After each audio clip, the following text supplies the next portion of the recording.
بسم اللہ الرحمن الرحیم۔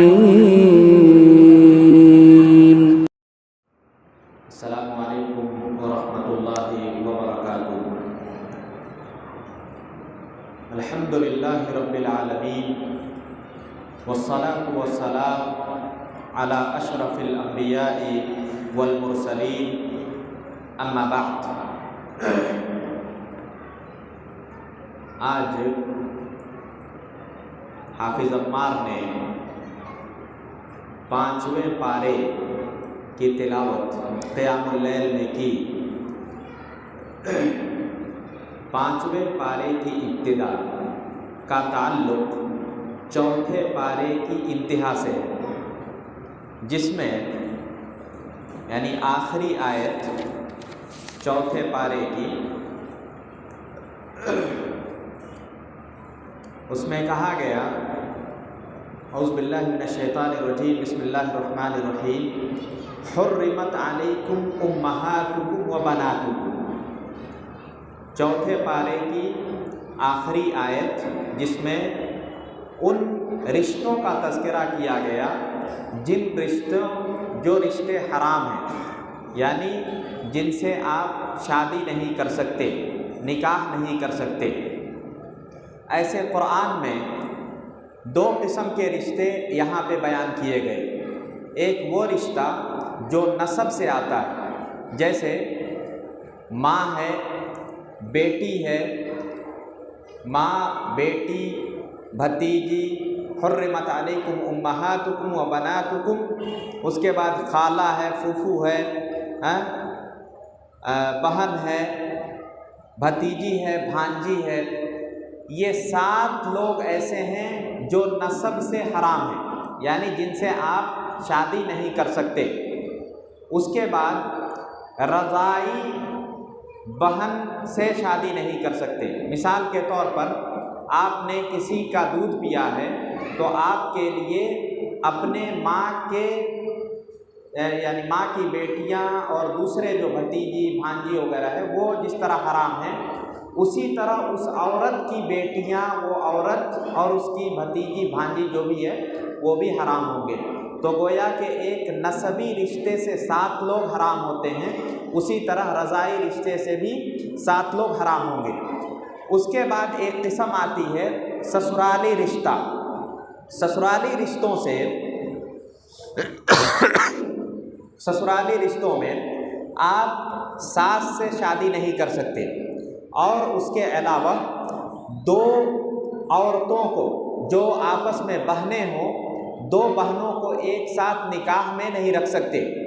اسی طرح ربیبہ، یعنی وہ لڑکی جو کسی اور شوہر سے ہے، آپ نے کسی عورت سے شادی کی جس کی بیٹی پہلے سے کسی اور شوہر سے تھی، وہ بیٹی آپ کے پاس پلی بڑھی، اس سے آپ شادی نہیں کر سکتے۔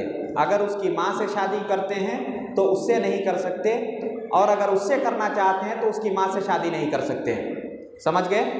یعنی 2 بہنوں کو ایک ساتھ آپ زوجیت میں نہیں رکھ سکتے، حرام ہے۔ اسی طرح ربیبہ سے شادی نہیں کر سکتے، جو آپ کے پاس پلی بڑھی ہے، حالانکہ وہ دوسرے کی بیٹی ہے، لیکن آپ نے اس کو پالا پوسا۔ اسی طرح ساس سے آپ شادی نہیں کر سکتے ہیں۔ حدیث سے جو رشتے حرام کیے گئے وہ ہیں، جیسے آپ نے جس عورت سے شادی کی ہے، اس عورت کی پھوپھو اور اس عورت کی خالہ، ان دونوں سے آپ شادی نہیں کر سکتے ہیں۔ اس کے بعد 5واں پارہ جو شروع ہوتا ہے، 5واں پارہ آپ کس سے شادی نہیں کر سکتے ہیں۔ پہلے بتایا کہ کس سے شادی نہیں کر سکتے ہیں، اس میں سے ایک کا تذکرہ کیا، وہ عورت جو کسی کے نکاح میں ہے، یعنی کسی کی بیوی ہے، اس سے آپ شادی نہیں کر سکتے ہیں، کیونکہ ایک شوہر کے ہوتے ہوئے دوسرے شوہر کے لیے جائز نہیں ہے کہ وہ نکاح کرے۔ وہی تذکرہ اب یہاں سے شروع ہوتا ہے۔ اس کے بعد لونڈیوں کا تذکرہ ہے، باندیوں کا تذکرہ اس میں نہیں پڑھنا ہے۔ قرآن نے کہا من لم یستطع منکم طولا ان ينكح المحصنات۔ قرآن نے کہا کہ اگر آپ کے پاس استطاعت نہیں ہے مہر دینے کی، مہر آپ نہیں دے سکتے ہیں، تو آپ لونڈیوں پر اکتفا کریں گے، یعنی جو غلام ہوتی ہیں، لونڈیاں ہوتی ہیں، ان پر آپ اکتفا کریں گے، ان سے آپ استمتاع کر سکتے ہیں، ان سے فائدہ اٹھا سکتے ہیں، لیکن آپ کے پاس مہر ہوگا اور اس کے علاوہ اخراجات کے پیسے ہوں گے، تبھی آپ آزاد عورتوں سے شادی کر سکتے ہیں۔ اس کے بعد قرآن نے کہا خلق الانسان ضعیفا، انسان بڑا کمزور پیدا کیا گیا۔ انسان کی کمزوری کا عالم یہ ہے کہ انسان کسی بھی معاملے میں ابھی کھڑا ہے، ابھی نہیں جانتا ہے کہ اسے چکر آئے گا، گر جائے گا۔ وہ انسان نہیں جانتا ہے کہ وہ یہاں سے اٹھ کے گھر بھی پہنچ پائے گا کہ نہیں۔ انسان اتنا کمزور ہے، اتنا کمزور ہے۔ اور اس کے بارے میں ایک چیز جو ایک مفسر ہے طاؤس، ان کا کہنا ہے کہ مرد سب سے زیادہ کہاں کمزور واقع ہوا ہے؟ مرد سب سے زیادہ کمزور عورتوں کے پاس واقع ہوتا ہے۔ عورتوں کے پاس بڑا سے بڑا طاقتور مرد بھی کمزور ہوتا ہے۔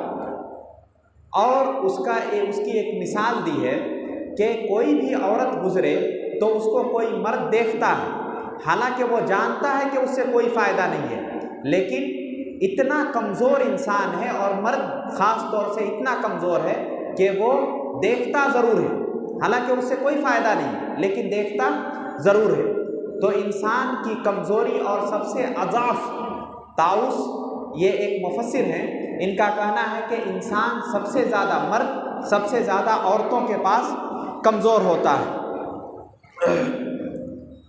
اس کے بعد قرآن نے تذکرہ کیا کہ کسی کا مال باطل طریقے سے مت کھاؤ، تجارت کر کے آپ کھا سکتے ہیں۔ تجارت میں مثال کے طور پر آپ نے 10 روپے کی چیز کسی سے 15 روپے میں بیچ دی، یہ تجارت ہے، یہ جائز ہے، اللہ کے رسول نے یہ تجارت کی ہے، اس میں برکت ہے۔ لیکن باطل طریقے سے مت کھاؤ، تجارت کر کے کھا سکتے ہو۔ باطل طریقے سے کھانا کیا ہے؟ یعنی بیجا آپ کسی کے مال کو ہڑپ کر لیتے ہیں تو وہ حرام ہے، کسی کا مال اٹھا لینا، کسی کو زبردستی چھین لینا وغیرہ۔ اس کے بعد قرآن جو تذکرہ کرتا ہے کہ کبائر سے اگر آپ بچتے ہیں، یعنی کبیرہ گناہوں سے بچ جاتے ہیں، تو کبیرہ گناہوں کے بچنے کی وجہ سے اللہ آپ کے صغیرہ گناہوں کو معاف کر دیتا ہے۔ اب آپ پوچھیں گے کہ کبیرہ گناہ کون سے ہیں، ہم کیسے پہچانیں گے کہ کون سے گناہ کبیرہ ہیں؟ تو ایسے گناہ جن پر اللہ تعالیٰ کی لعنت ہو، یعنی قرآن نے یا حدیث نے کہا ہو کہ اگر آپ یہ گناہ کریں گے تو آپ پر اللہ کی لعنت ہوگی، تو وہ گناہ کبیرہ گناہ کہلاتا ہے۔ اسی طرح کوئی ایسا گناہ ہے جس پر حد مقرر ہے، جیسے کسی نے چوری کی تو اس پر کیا ہے؟ ہاتھ کاٹنا ہے۔ کوئی شادی شدہ زنا کیا تو اسے کیا کرنا ہے؟ رجم کر دینا ہے۔ کوئی غیر شادی شدہ زنا کرے تو اسے 100 کوڑے لگانے۔ یعنی ایسا گناہ جس پر کوئی حد مقرر ہو، کوئی سزا مقرر ہو شریعت کی طرف سے، اس کو کہیں گے کبیرہ۔ اور اس کے علاوہ ایسا گناہ جس پر اللہ کے غضب کی وعید سنائی گئی ہو کہ اگر آپ یہ کریں گے تو اللہ کا غضب نازل ہوگا، اس کو بھی کہیں گے کبیرہ گناہ۔ اسی طرح اگر جہنم کی دھمکی دی گئی ہو کہ اگر آپ یہ گناہ کریں گے تو جہنم میں آپ کو داخل کیا جائے گا، تو اس کو کہیں گے کبیرہ۔ تو کبائر سے اگر کوئی آدمی بچتا ہے تو اس بچنے کی وجہ سے اللہ تعالیٰ اس کے صغیرہ گناہوں کو معاف کرتا چلا جاتا ہے۔ اس کے بعد قرآن نے کہا، ایک اصول کو بتایا، الرجال قوامون علی النساء، کہ مرد حضرات یہ عورتوں پر حاکم ہیں، عورتوں پر مرد حضرات حاکم ہیں۔ یہاں پہ بتانا ضروری یہ ہے کہ مرد حضرات کی قوامیت کس طریقے سے ہے۔ قرآن نے 2 طریقے بتائے، ایک طریقہ بتایا جو کہ وہبی ہے، جس کو اللہ نے دیا ہے، اور دوسرا کسبی ہے، جو انسان خود سے کماتا ہے۔ پہلی چیز وہبی، جیسے اللہ تعالیٰ نے انسان کے اندر انسان کے اندر وہ طاقت رکھی ہے، مردوں کے اندر وہ صلاحیت رکھی ہے کہ وہ تمام امور کو سنبھال سکتا ہے۔ مردوں کے اندر جذباتیت نہیں ہوتی ہے، ان کا ذہن ٹھوس ہوتا ہے اور وہ دور اندیش ہوتے ہیں۔ اس وجہ سے اللہ تعالیٰ نے کہا کہ گھر کی حاکمیت شوہر کے لیے، لیکن اس سے عورتوں کی توہین لازم نہیں آتی۔ وَلِلرِّجَالِ عَلَيْهِنَّ دَرَجَةٌ کہ طلاق کا امر شوہر کے ہاتھ میں ہے، اس سے عورتوں کی توہین لازم نہیں آتی ہے۔ کیسے؟ اگر فوجی جنگ میں لڑ رہے ہوں اور اس میں ایک کمانڈر ہوتا ہے، تو کیا کمانڈر کی فضیلت کو ثابت کرنے کی وجہ سے دوسرے فوجیوں کی فضیلت کم ہو جاتی ہے؟ نہیں ہوتی ہے۔ یعنی ان کی فضیلت اپنی جگہ ہے، لیکن ان کی فضیلت اپنی جگہ ہے۔ اگر کوئی کہے کہ سر کی اہمیت جسم میں سب سے زیادہ ہے، تو کیا ہاتھ کی اہمیت گھٹ جاتی ہے؟ نہیں۔ تو اسی طرح کچھ خصوصیات ایسے ہیں جو مردوں کے لیے خاص ہیں، کچھ خصوصیات ایسی ہیں جس میں عورتیں خاص ہیں۔ مردوں کے اندر جذباتیت نہیں ہوتی، یعنی فوری فیصلے لینا نہیں ہوتا۔ اس لیے اللہ تعالیٰ نے، اللہ کی حکمت کا یہ تقاضا ہے کہ اللہ نے طلاق کا جو معاملہ ہے اس کو عورتوں کے حوالے نہیں کیا۔ اگر عورتوں کے حوالے طلاق کا معاملہ ہوتا تو آج میں نہیں سمجھتا کہ 90% گھر مطلقہ ہوتے، 90% مرد حضرات جو ہیں وہ طلاق شدہ ہوتے۔ کیونکہ وہ فوراً فیصلہ لیتی اور فوراً کہتی کہ میں طلاق دیتی ہوں تم کو۔ تو جذباتیت عورتوں کے اندر ہوتی ہے، اس وجہ سے اللہ نے کہا، اللہ نے اس امر کو مردوں کے ہاتھ میں رکھا کہ مرد لاکھ اس پر مصیبتیں آئیں، پریشانیاں آئیں، لیکن مرد جو ہے اسے برداشت کرتا ہے، اسے کسی طرح چلانا چاہتا ہے۔ اسی لیے آپ دیکھیں گے کہ انبیاء بہت سارے آئے دنیا میں، لیکن انبیاء میں کسی بھی عورت کو نبوت نہیں دی گئی، کسی بھی عورت کو نبوت نہیں دی گئی، کیونکہ مرد جو چیزیں سنبھال سکتا ہے وہ عورت نہیں سنبھال سکتی۔ لیکن ان باتوں سے عورتوں کی اہمیت گھٹتی نہیں ہے۔ عورتوں کی اہمیت میں نے اس سے پہلے حدیث میں بتایا تھا اور ابھی بتاؤں گا کہ عورتیں کس طرح افضل ہیں مردوں سے۔ چند امور ایسے ہیں جس میں عورتیں افضل ہیں مردوں سے۔ اللہ تعالیٰ نے کہا وَاعْبُدُوا اللَّهَ وَلَا تُشْرِكُوا بِهِ شَيْئًا کہ تم اللہ کی عبادت کرو اور اس کے ساتھ کسی کو شریک مت کرو۔ وَبِالْوَالِدَيْنِ إِحْسَانًا کہا کہ سب سے پہلے اللہ کا حق ہے، ہر انسان پر سب سے پہلا حق اللہ کا ہے، اس کے بعد ہی کسی کا حق ہے۔ اپنے حق کے تذکرے کے بعد قرآن نے سب سے پہلا تذکرہ کیا والدین کا۔ والدین یہ موضوع قرآن میں بہت ساری جگہوں میں تکرار ہوگا۔ والدین دھوپ کاٹے گی اگر بوڑھا شجر کٹ جائے گا۔ یہ باپ جو ہے یہ ایک شجر سایہ دار ہوتا ہے، جس کی زندگی میں باپ کا سایہ ہے، وہ زندگی کے تمام پریشانیوں سے آزاد ہوتا ہے، وہ ایک دم ٹینشن فری ہو کر اپنی زندگی گزارتا ہے۔ لیکن یہی بوڑھا شجر، یہ بوڑھا درخت اگر سر سے ختم ہو جائے، اس کا سایہ ختم ہو جائے، تو اس کے اوپر ایسا لگے گا اس وقت زندگی میں رہتے ہوئے والدین کی قدر انسانوں کو نہیں ہوتی۔ لیکن چاہے وہ بستر پہ سویا ہوا باپ ہی کیوں نہ ہو، آپ کو کچھ نہیں دے رہا ہو، لیکن صرف اس کا دیکھنا، آپ کو تسلی دینا، یہ اتنا زیادہ کارگر ثابت ہوگا آپ کی زندگی میں کہ آپ ٹینشن فری ہو کر زندگی گزار سکتے ہیں۔ اسی لیے کسی نے کہا تھا دھوپ کاٹے گی اگر بوڑھا شجر کٹ جائے گا، کہ اگر تیرا بوڑھا باپ اس دنیا میں نہیں رہے گا تو ہر طرف سے دنیا تمہیں نوچنے کو دوڑے گی، لیکن باپ جب تک ہے اس وقت تک اولاد بڑی مطمئن رہتی ہے۔ یہ باپ ہے جو سایہ بن کر اپنے بچوں پر گھیرے رہتا ہے۔ اور والدہ کی بات کیجئے، والدہ اپنے سونے کا، اپنے کھانے کا، اپنی ہر چیز کو قربان کر دیتی ہے صرف اپنی اولاد کے لیے۔ کسی نے کہا تھا کہ ماں پاگل بھی ہو جائے تو اس کے بچے یاد رہتے ہیں۔ ماں اگر آپ دیکھیں گے کوئی پاگل عورت کہیں گھومتی رہتی ہے ہم لوگ پاگل سمجھتے ہیں اور حقیقتاً وہ پاگل ہوتی ہے، لیکن آپ دیکھیں کہ اپنے بچے کو ہمیشہ ہاتھ میں پکڑے رہے گی اور دوڑتی رہے گی، گھومتی رہے گی۔ یہ ہے ماں جو اپنے بچوں کو پاگل ہو جاتی ہے، اپنا شعور نہیں ہوتا کہ اس کے بدن پہ کپڑے ہیں کہ نہیں، لیکن وہ اپنے بچوں کو کبھی نہیں بھولتی۔ یہ ہیں والدین۔ اسی لیے اللہ تعالیٰ نے کہا وَبِالْوَالِدَيْنِ إِحْسَانًا، کہ اپنے حق کے بعد سب سے پہلا حق والدین کا ذکر کیا، اس کے بعد کہا کہ قرابت داروں کے ساتھ حسن سلوک کرو، یتیموں کے ساتھ حسن سلوک کرو، اس کے بعد پڑوسیوں کا تذکرہ کیا۔ قرآن نے پڑوسیوں کا تذکرہ کیا۔ پڑوسی 3 قسم کے ہوتے ہیں۔ ایک قسم وہ جیسے آپ کے گھر کے بغل میں کوئی غیر مسلم، اس کا ایک حق ہے، پڑوسی ہونے کے ناطے اس کا ایک حق ہے، اگر وہ نہیں کھاتا ہے، بھوکا رہتا ہے تو آپ کی ذمہ داری ہے کہ اس کو پوچھیں۔ اگر آپ کے پڑوس میں رہنے والا کوئی مسلمان ہے، آپ کا رشتہ دار نہیں ہے، تو اس پر 2 حق ہے، ایک آپ کے پڑوسی ہونے کا حق اور دوسرا آپ ایک مسلمان بھائی ہونے کا حق۔ اگر آپ کے بغل میں رہنے والا آپ کا رشتہ دار ہے تو اس کے 3 حقوق ہیں آپ پر، ایک حق تو پڑوسی ہونے کا، دوسرا حق اس کے مسلمان ہونے کا، اور تیسرا حق جو ہے وہ صلہ رحمی کا، آپ کے قرابت دار ہونے کا۔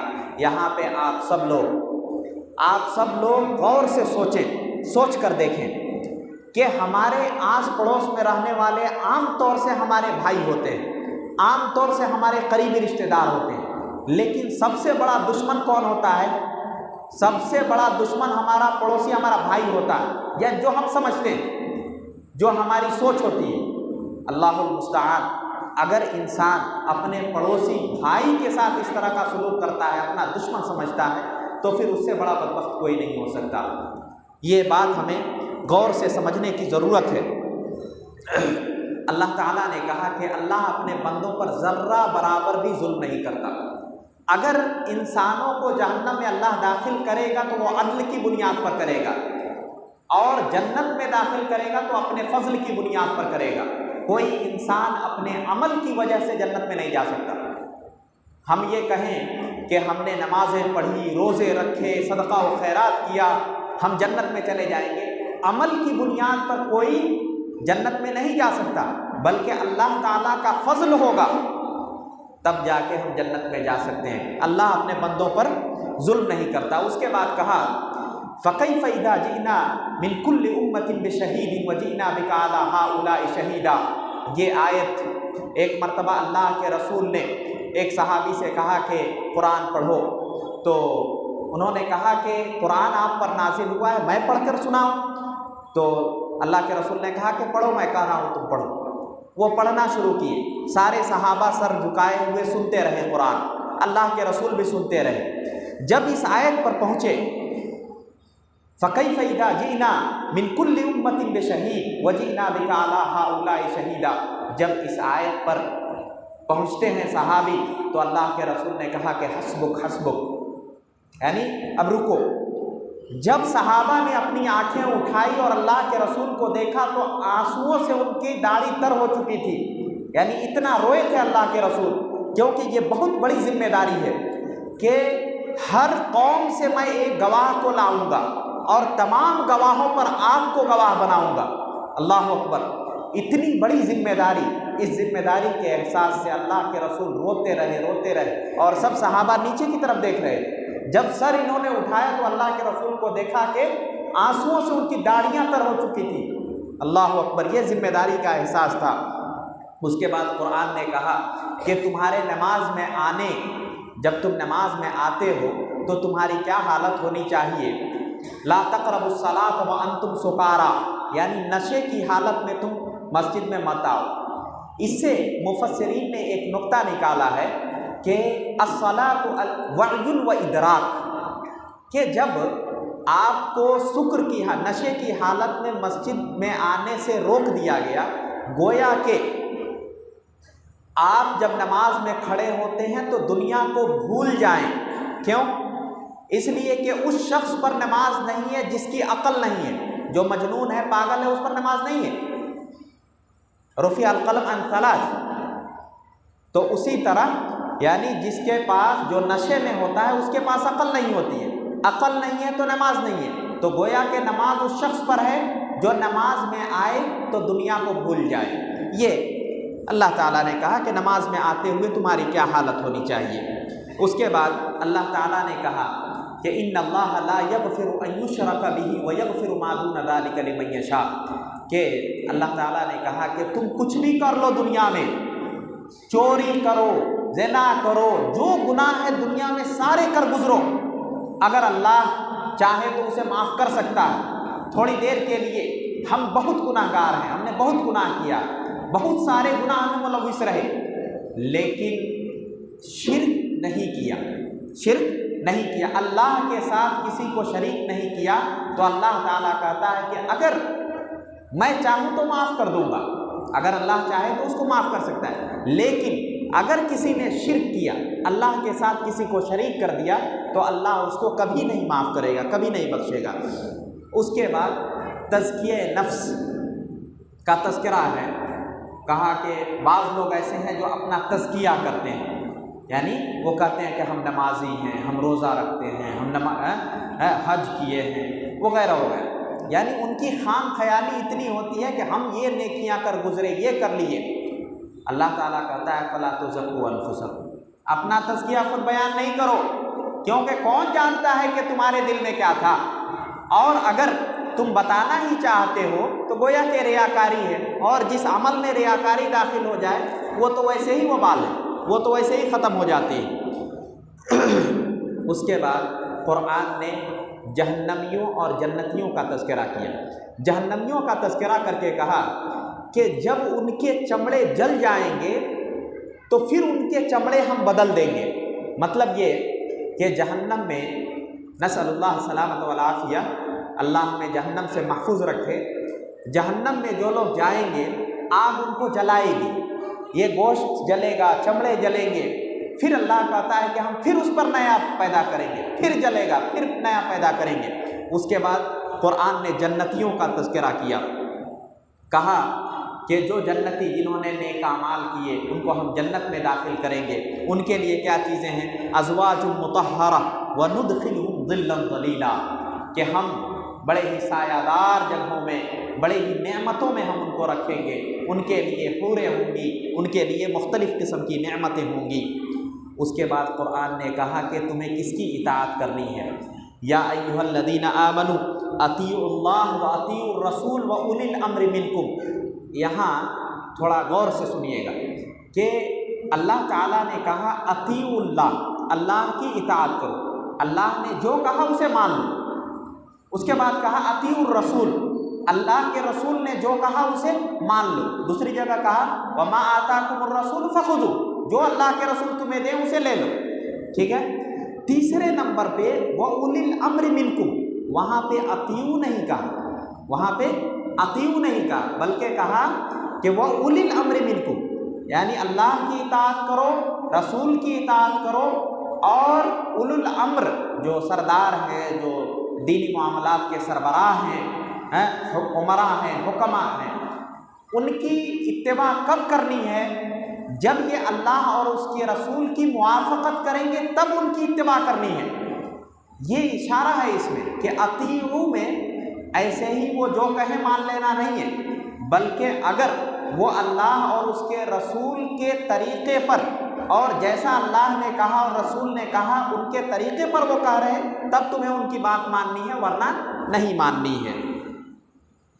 اس کے بعد اللہ کے رسول کو حاکم بنانا، کہ آپ کے جتنے بھی معاملے ہیں اس میں آپ اللہ کے رسول کو حاکم بنائیں، اور کہا کہ اگر اپنے اللہ کے رسول کے فیصلے پر وہ راضی نہیں ہوتا ہے تو وہ مومن نہیں ہے۔ یہ اصل میں یہ آیت کے نزول کا سبب یہ ہے کہ ایک منافق تھا اور ایک مشرک تھا، یہ دونوں کو آپس میں جھگڑا ہوا، تو منافق جو تھا وہ کہہ رہا تھا کسی کافر کے پاس فیصلہ کرانے کے لیے، اور جو یہ مشرک تھا وہ کہہ رہا تھا کہ ہم چلیں گے اللہ کے رسول کے پاس فیصلہ کرانے کے لیے، کیونکہ مشرک یہ جانتا تھا کہ ناحق فیصلہ اللہ کے رسول نہیں کریں گے، اور منافق ناحق پر تھا، اس لیے تب یہ آیت نازل ہوئی کہ اگر آپ کے فیصلے سے جو راضی نہیں ہوگا وہ مومن نہیں ہے۔ اس کے بعد قرآن نے کہا اینما تکونوا یدرککم الموت، کہ تم جہاں کہیں بھی رہو، ولو کنتم فی بروج مشیدہ، کہ تم لاکھ بندشوں میں رہو، کہیں بھی بند ہو جاؤ، بہت بڑا حصار قائم کر لو، قلعے میں بند ہو جاؤ، لیکن موت اگر آنی ہے تو آنی ہی ہے، خلاص۔ اذا جاء اجلها لا يستقدمون ساعة ولا يستأخرون، ایک سیکنڈ بھی آگے پیچھے نہیں ہوتا۔ اس کے بعد قرآن، اللہ تعالیٰ نے قرآن کے بارے میں کہا کہ کیا تم قرآن میں غور و فکر نہیں کرتے؟ اگر تم صرف قرآن میں غور و فکر کرو تو تمہارا ایمان مکمل ہو جائے گا۔ کیوں؟ کہ اگر یہ اللہ کی جانب سے نہیں ہوتا، کسی مخلوق کی جانب سے ہوتا، تو اس میں بہت سارے اختلافات ہوتے، یعنی پہلے پارے میں کچھ اور کہا جاتا، دوسرے پارے میں کچھ اور، تیسرے پارے میں کچھ اور، بہت اختلافات ہوتے۔ لیکن یہ قرآن ایسی کتاب ہے، اتنی لمبی چوڑی ہونے کے باوجود بھی اس میں کہیں بھی کوئی اختلاف نہیں ہے۔ اس کے بعد کسی کے قتل کے بارے میں، کوئی مومن کسی کو غلطی سے قتل کر دے، مثال کے طور پر کوئی ٹرائی کر رہا ہے بندوق لے کر، کوئی ٹرائی کر رہا ہے یا کچھ کھیل رہا ہے، شکار کر رہا ہے، ہرن کا شکار کرنے گیا، فوراً ایک آدمی دوڑ کے آ کے گولی اس کو لگ گئی، مر گیا، اس کو کہتے ہیں قتل خطا، غلطی سے قتل ہو جانا۔ اگر کسی نے غلطی سے قتل کر دیا تو اس پر کیا چیز ہے؟ ایک غلام کو آزاد کرنا ہے، اور اس کے بعد اسے دیت ہے 100 اونٹ، یہ دونوں چیزیں اس پر لازم ہیں۔ اگر کسی نے تعمدن کسی کو قتل کر دیا تو تعمدن اگر قتل کر دیتا ہے تو سب سے پہلے تو وہ قتل کیا جائے گا، اور اگر وہ معاف کر دے تو دیت لے کر اسے چھوڑ سکتے ہیں۔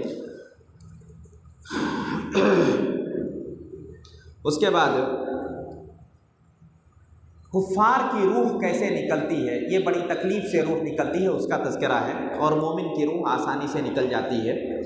اس کے بعد نماز کے بارے میں کہا کہ ان الصلاۃ کانت علی المؤمنین کتابا موقوتا، کہ نماز جو ہے وقت پر مقرر ہے۔ آپ جس طرح نماز فرض ہے اسی طرح اس کو وقت پر پڑھنا فرض ہے، الا یہ کہ آپ کو کوئی عارضہ لاحق ہو جائے وغیرہ۔